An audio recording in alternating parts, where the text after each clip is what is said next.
Thailand Pass linked to emergency decree as Anutin wants priority for Thais ahead of foreign tourists. Growth in foreign tourist arrivals since Sunday, May 1 has been impressive, with a 63% spike in numbers arriving at Thailand's main Suvarnabhumi Airport, and a wave which will directly affect the economy, boosting growth and income generation. On Tuesday, the Minister of Public Health Anutin Charnvirakul made it clear that the kingdom was in a position to do away with Thailand Pass, the last entry control process. He also confirmed that endemic status in Thailand was now less than 2 months off, which should see a full return to normality and the country's emergency decree rescinded. Speaking on Thursday, the Thai party leader and deputy prime minister suggested that Thai nationals should be first in line to be given direct access to the kingdom ahead of foreign tourists. His suggestion comes before a meeting of a key government committee later in May, which is scheduled to discuss the abolition of the Thailand Pass application as proposed last week by the tourism minister Charnvirakul. Mr. Anutin also linked the scrapping of the Thailand Pass regime with bringing an end to the country's emergency decree, which he suggested could be let lapse. Minister of Public Health, Anutin Charnvirakul, raised the possibility on Thursday of scrapping the Thailand Pass application for Thai nationals arriving in the kingdom ahead of foreign tourists. At the same time, he gave the impression that the kingdom was ready to return to normal and that the emergency could come to an end within 2 months. Ahead of a meeting of the Center for COVID-19 Situation Administration, CCSA, in May, which will discuss the fate of the Thailand Pass entry regime for travelers to Thailand, Deputy Prime Minister and Minister of Public Health Anutin suggested that he will propose the abolition of the application first of all for Thai nationals returning to the kingdom. Proposal to scrap Thailand Pass from June 1 as Thailand seeks tourism-driven economic growth. This pronouncement appears to conflict with last week's plan from his fellow Thai party cabinet colleague, Charnvirakul, who said he was proposing the full abolition of the application to boost incoming arrival numbers from June 1 next. Minister upbeat about scope: government has to open up fully, saying the crisis will end within 2 months. Speaking on Thursday, the minister was upbeat, however, about the scope the government has to ease restrictions against the virus at this time. He indicated that it was now likely that Thailand would declare endemic status sometime in July. The minister said the country was in a position to now cope with any possible situation and highlighted the low detection rate among incoming foreign travelers since the country's broader reopening, during which the numbers of arrivals have zoomed higher. This week it was reported that there was a large boost in tourists' arrival from last Sunday, when the test-and-go entry regime for all travelers including foreign tourists was abolished. Jump in tourist arrivals since Sunday's relaxed protocols, with a 63% spike compared to Thursday last. 21,268 passengers entered the kingdom through Suvarnabhumi Airport and Phuket International Airport on the first day of the new dispensation, which saw the test-and-go entry regime and further monitoring eliminated for most visitors. The number entering through Suvarnabhumi Airport was recorded at 16,868, a 63% spike since last Thursday, when only 11,594 arrivals were seen. The airport was originally predicting a 38% rise in arrivals. Last Sunday, at the country's main airport, there were 96 different flight arrivals, with the number of airlines flying into Bangkok set to grow further over the coming months as demand ramps up.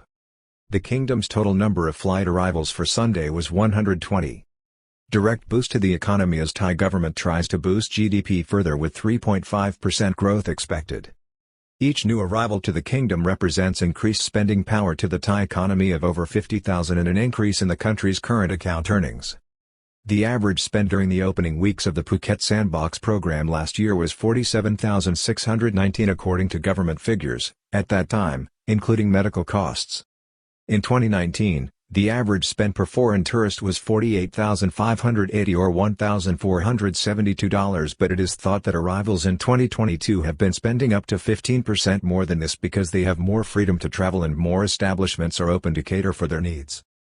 In this way, these flights, on purely economic terms, represent literal flights of inward capital and economic growth into Thailand, with a higher load factor on each flight, making it even more impactful. Despite headwinds from a slowdown in China, inflation and a tightening of government spending, the economy in Thailand is still expected to grow by 3.5% this year. 15 minutes processing time as larger numbers of tourist arrivals fly into the kingdom since May 1. Since last Sunday, Thai officials have devised an arrivals regime where all incoming passengers are divided into 3 groups depending on their health status.